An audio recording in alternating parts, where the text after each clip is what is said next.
Friends, welcome to study with Prerna. आज की class में हम बैक्टीरिया की इकोनॉमिक इम्पोर्टेंस के बारे में पढ़ेंगे। इकोनॉमिक इम्पोर्टेंस में हम बैक्टीरिया हमारे लिए किस किस वे में बेनिफिशियल है और किस किस वे में हमारे लिए हार्मफुल है, हम उसके बारे में बात करेंगे। तो सबसे पहले हम बात करेंगे एग्रीकल्चर एंड सॉइल फर्टिलिटी के बारे में। तो कृषि और भूमि की उर्वरता के क्षेत्र में जो है बैक्टीरिया किस तरीके से हमारे लिए बेनिफिशियल है। अभी हम बेनिफिशियल वाले बैक्टीरिया की बात कर रहे हैं। तो एग्रीकल्चर एंड सॉइल फर्टिलिटी में बैक्टीरिया का क्या यूज है। तो एग्रीकल्चर एंड सॉइल फर्टिलिटी में बैक्टीरिया जो है वो नाइट्रोजन फिक्सेशन का काम करता है। किसका काम करता है? नाइट्रोजन फिक्सेशन, यानी कि नाइट्रोजन का स्थिरीकरण करता है। तो जैसा कि हमको वर्ड से ही समझ में आ रहा है कि नाइट्रोजन का स्थिरीकरण यानी कि नाइट्रोजन को स्थिर करता है। नाइट्रोजन फिक्सेशन यानी कि प्लांट में क्या करता है? नाइट्रोजन का फिक्स करता है। तो किस किस तरीके से नाइट्रोजन का फिक्सेशन करता है ये? तो एटमॉस्फेयर में जितनी भी नाइट्रोजन होती है उसको ये ग्रैब करता है, कलेक्ट करता है और प्लांट को उसके न्यूट्रिएंट के रूप में पहुंचाता है। तो इसका बेसिकली काम क्या होता है नाइट्रोजन फिक्सिंग बैक्टीरिया का, कि एटमॉस्फेयर से नाइट्रोजन को कलेक्ट करके प्लांट में पोषक तत्वों के रूप में पहुंचाता है। तो ऐसे कौन कौन से बैक्टीरिया हैं जो नाइट्रोजन के फिक्सेशन का काम करते हैं? तो सबसे पहले है एजोटोबैक्टर। एजोटोबैक्टर क्या करता है? ये एजोटोबैक्टर, बेसिलिका बैक्टर एंड क्लेवेरिया बैक्टीरिया, इनका क्या काम है? ये जो है ये तीनों ही नाइट्रोजन फिक्सिंग बैक्टीरिया है और ये तीनों ही क्या है? एरोबिक होती हैं, यानी कि इन तीनों को ही रेस्पिरेशन करने के लिए ऑक्सीजन की नीड होती है। और ये तीनों क्या करते हैं? फ्री लिविंग रहते हैं, मतलब कि ये एटमॉस्फेयर में स्वतंत्र रूप से रहते हैं और रेस्पिरेशन करने के लिए इनको ऑक्सीजन की नीड होती है, यानी कि all are aerobic and free living nitrogen fixing bacteria. ये free living nitrogen fixing bacteria है। नेक्स्ट है राइजोबियम लेग्यूमिनेसियम। राइजोबियम लेग्यूमिनेसी ये क्या करता है? Root nodules of leguminaceae plant. तो पहले तो हम राइजोबियम लेग्यूमिनेसी को समझ लेते हैं। ये क्या होता है? राइजोबियम बैक्टीरिया का क्या काम होता है? ये लेग्यूमिनेसी फैमिली के जितने भी प्लांट होते हैं उनकी रूट्स में रहता है। उनकी रूट्स में क्या करता है? ये सिम्बायोसिस करता है। सिम्बायोसिस मीन्स क्या होता है? सहजीवन करता है। राइजोबियम बैक्टीरिया लेग्यूमिनेसी कुल के पौधों में सहजीवन करता है। सहजीवन मतलब सहजीवन वो होता है जिसमें दोनों ही चीजों को क्या होता है? आपस में फायदा होता है। तो राइजोबियम को क्या बेनिफिट होता है? उसको एक लिविंग प्लेस मिलता है लेग्यूमिनेसी प्लांट की रूट्स में, और लेग्यूमिनेसी को इससे क्या फायदा होता है? उसके रूट नोड्यूल्स जो है इंक्रीज होते हैं। अब रूट नोड्यूल्स कैसे इंक्रीज होते हैं? और प्लांट के जो कॉक कैम्बियम वाला पार्ट होता है उसमें सेल डिवीजन स्टार्ट हो जाता है। सेल डिवीजन तेजी से होता है। जब सेल डिवीजन तेजी से होता है तो उसमें नोड्यूल्स भी बढ़ते हैं। तो ये राइजोबियम लेग्यूमिनेसी का यही काम है। क्या काम है? लेग्यूमिनेसी प्लांट में रूट नोड्यूल्स को इंक्रीज करना, रूट नोड्यूल्स का काम करता है। नेक्स्ट है एरोराइजोबियम। एरोराइजोबियम क्या करता है? Stem nodules of Sesbania rostrata plants. ये सेसबेनिया प्लांट में स्टेम नोड्यूल्स का काम करता है। ठीक है। नेक्स्ट है फ्रैंकिया। फ्रैंकिया का क्या काम है? Root nodules of non Leguminosae plant. ये तो अभी हम लेग्यूमिनेसी प्लांट की बात कर रहे थे और ये है non Leguminosae plant. Non Leguminosae plant में रूट नोड्यूल्स का काम कौन करता है? फ्रैंकिया। तो इस तरह से हमारे दो क्वेश्चन प्रिपेयर होते हैं कि लेग्यूमिनेसी प्लांट में रूट नोड्यूल्स का काम कौन करता है? राइजोबियम लेग्यूमिनेसा।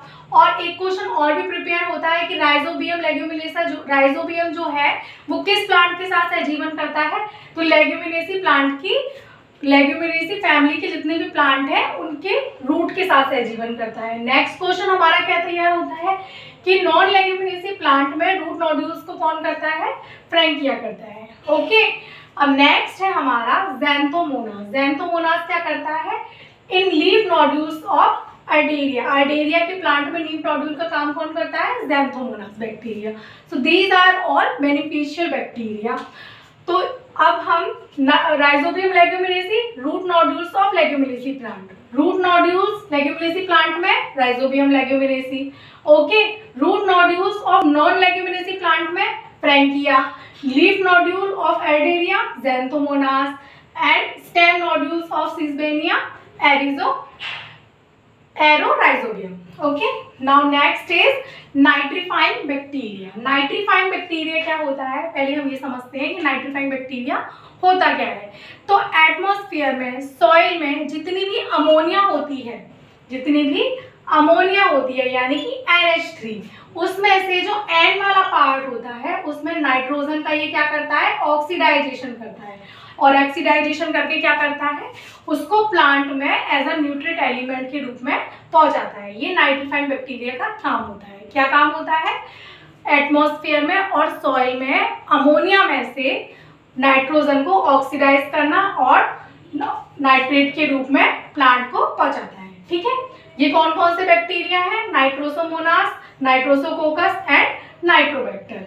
अब नेक्स्ट है हमारा सल्फर बैक्टीरिया। सल्फर बैक्टीरिया क्या करता है, ये भी फर्टिलिटी में इसका भी काफी योगदान है और ये थोड़ा अलग भी है, थायोबैसिलस डीनाइट्रिफिकेशन। सल्फर बैक्टीरिया कौन से है, थायोबैसिलस डीनाइट्रिफिकेशन। ये क्या करता है, लैंड में फर्टिलिटी को क्या बैलेंस करता है, एक तरीके से बैलेंस भी करता है, और हम ये भी बोल सकते हैं कि लैंड में फर्टिलिटी की मात्रा को कम कौन सा बैक्टीरिया करता है, वो थायोबैसिलस करता है। तो ये दो क्वेश्चन हमारे यहाँ से प्रिपेयर होते हैं कि कौन से ऐसे बैक्टीरिया है जो लैंड में फर्टिलिटी को इंक्रीज करता है, भूमि की उपजाऊ क्षमता को बढ़ाता है। तो वो तो है नाइट्रोसोमोनास, नाइट्रोसोकोकस एंड नाइट्रोबैक्टर। और ऐसा कौन सा बैक्टीरिया है जो लैंड में फर्टिलिटी को कम करता है या बैलेंस करता है, वो है थायोबैसिलस डीनाइट्रिफिकेशन। एंड नेक्स्ट है हमारा बैगिटोवा। तो अब हम बात करेंगे कि एज अ डीकम्पोजर बैक्टीरिया हमारे लिए किस तरीके से बेनिफिशियल है। डीकम्पोजर मीन्स विघटन के रूप में बैक्टीरिया किस तरीके से बेनिफिशियल है।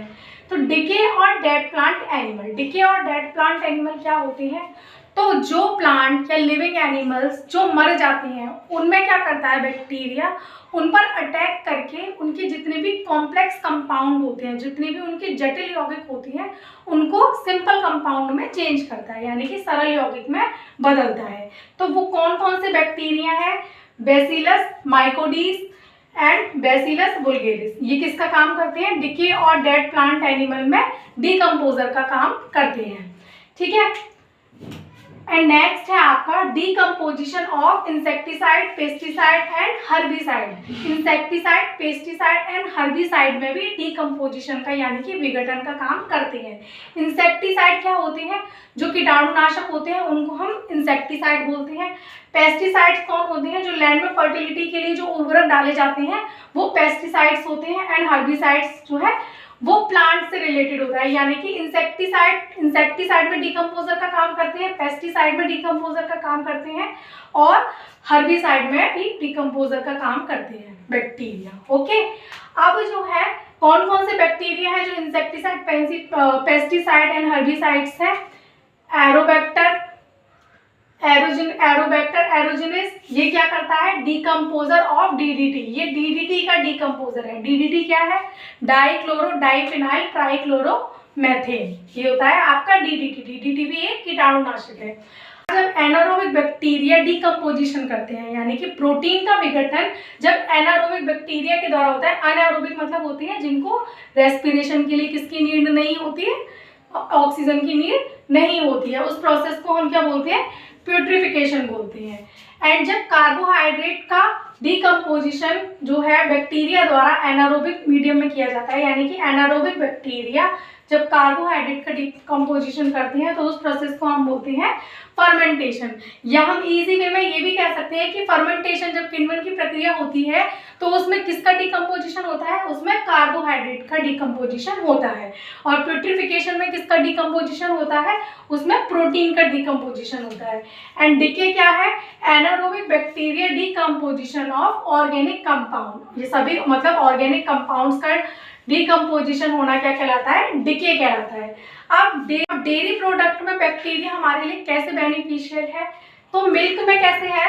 अब यहाँ हम बात कर रहे हैं डेयरी प्रोडक्ट में मिल्क की। मिल्क में कौन कौन से बैक्टीरिया होते हैं, Streptococcus lactis and lactobacillus lactic. Okay, ये मिल्क के बैक्टीरिया है। मिल्क में जो होती है लैक्टोज शुगर होती है और कैसीन नाम की प्रोटीन होती है। तो जब मिल्क से हम कर्ड की बात करते हैं, मिल्क से जो कर्ड बनता है वो मिल्क की जो लैक्टोज शुगर होती है वो क्या करती है, लैक्टिक एसिड बैक्टीरिया से उस मिल्क में जो कैसीन होता है, जो प्रोटीन होता है, उसको कॉन्जुलेट कर लेती हैं और वो लैक्टिक एसिड में चेंज हो जाता है। ठीक है, तो अब हम बात करेंगे बैक्टीरिया की इंडस्ट्रियल वैल्यू की। बैक्टीरिया की इंडस्ट्रियल उद्योग के क्षेत्र में बैक्टीरिया की क्या क्या इंपॉर्टेंस है, किस किस तरीके से हमारे लिए बेनिफिशियल है। तो फर्स्ट है विनेगर इंडस्ट्री। विनेगर इंडस्ट्री यानी कि सिरका उद्योग। सिरका उद्योग में कौन सा बैक्टीरिया यूज होता है, Acetobacter एसिटी and Mycoderma एसिटी। Acetobacter एसिटी and Mycoderma एसिटी bacteria किस उद्योग में यूज होता है, विनेगर इंडस्ट्री में, सिरका उद्योग में। And alcohol and acetone industry में कौन सा बैक्टीरिया यूज होता है, क्लोस्ट्रीडियम एसिडोब्यूटाइलिकम। एंड तंबाकू इंडस्ट्री में कौन सा बैक्टीरिया यूज होता है, तंबाकू इंडस्ट्री में बैसिलस मेगाथेरियम बैक्टीरिया जो है वो यूज होता है। एंड टी इंडस्ट्री में, टी उद्योग में कौन सा बैक्टीरिया यूज होता है, माइक्रोकोकस कैंडिडियंस। कौन सा बैक्टीरिया यूज होता है टी उद्योग में, माइक्रोकोकस कैंडिडियंस। एंड फाइबर इंडस्ट्री यानी कि जूट उद्योग में कौन सा बैक्टीरिया यूज होता है, क्लोस्ट्रीडियम ब्यूट्रिशियम। कौन सा बैक्टीरिया, क्लोस्ट्रीडियम ब्यूट्रिशियम। एक बार हम फिर रिपीट करेंगे। तो इंडस्ट्री में, उद्योगों में, विनेगर इंडस्ट्री यानी कि विनेगर उद्योग में, सिरका उद्योग में कौन सा बैक्टीरिया होता है, Acetobacter एसिटी and Mycoderma एसिटी। Alcohol and acetone industry में कौन सा बैक्टीरिया यूज होता है, क्लोस्ट्रीडियम एंड एसिटोब्यूटाइलिकम। तंबाकू इंडस्ट्री में कौन सा बैक्टीरिया यूज होता है, बैसिलस मेगाथेरियम। चाय उद्योग में, टी इंडस्ट्री में कौन सा बैक्टीरिया यूज होता है, माइक्रोकोकस कैंडिडियंस। और जूट उद्योग में कौन सा बैक्टीरिया यूज होता है, Clostridium butyricum. And one more thing, genetic analysis. Genetic analysis जब भी हम करते हैं तो उसमें कौन सा बैक्टीरिया यूज होता है, एस्केरिया कोलाई।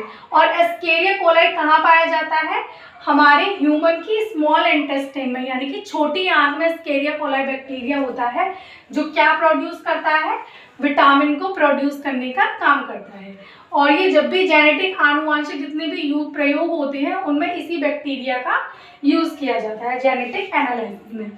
एंड विटामिन बी कौन सा होता है, राइबोफ्लेविन। राइबोफ्लेविन विटामिन में कौन सा बैक्टीरिया होता है, क्लोस्ट्रीडियम ब्यूटाइलियम। और कैर्सिनोजन स्क्रीनिंग में, यानी कि जब हम कैंसर का परीक्षण करते हैं, कैंसर का हम टेस्ट करते हैं, तो उसमें कौन सा बैक्टीरिया यूज होता है, साल्मोनेला बैक्टीरिया।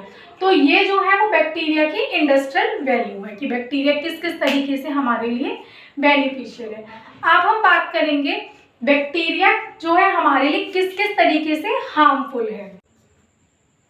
अब हम बात करेंगे हार्मफुल बैक्टीरिया की, जो कि प्लांट और एनिमल दोनों में ही होते हैं। तो सबसे पहले हम बात करेंगे प्लांट में पाए जाने वाले मेन हार्मफुल बैक्टीरिया, जो है ज़ैंथोमोनास सिट्री। ज़ैंथोमोनास सिट्री जो है वो प्लांट में पाए जाने वाला हानिकारक बैक्टीरिया है, जो कौन सा रोग उत्पन्न करता है, सिट्रस कैंकर रोग उत्पन्न करता है। और एक तो प्लांट में ब्लाइट ऑफ पैडी, पैडी यानी कि जो भी धान वाले प्लांट होते हैं उनमें कौन सा रोग, कौन सा बैक्टीरिया डिसीज पैदा करता है, ज़ैंथोमोनास ओराइजी। अब हम बात करेंगे एनिमल्स की। एनिमल्स में कौन कौन से बैक्टीरिया जो है वो डिसीज प्रोड्यूस करते हैं। क्लोस्ट्रीडियम टिटैनी। क्लोस्ट्रीडियम टिटैनी बैक्टीरिया से कौन सा डिसीज होता है, टिटनेस। टिटनेस किससे होता है, क्लोस्ट्रीडियम टिटैनी से। फूड पॉइजनिंग या फिर बॉटुलिज्म भी बोल सकते हैं, वो किस बैक्टीरिया से होता है, क्लोस्ट्रीडियम बॉटुलिज्म से। टीबी ट्यूबरक्लोसिस किस बैक्टीरिया से होता है, माइक्रोबैक्टीरियम ट्यूबरक्लोसिस बैक्टीरिया से टीबी होता है। सिफिलिस किस बैक्टीरिया से होता है, ट्रिप्नोमा पैलिडिस से सिफिलिस होता है। एंड एंथ्रेक्स किस बैक्टीरिया से होता है, बैसिलस एंथ्रेक्स से।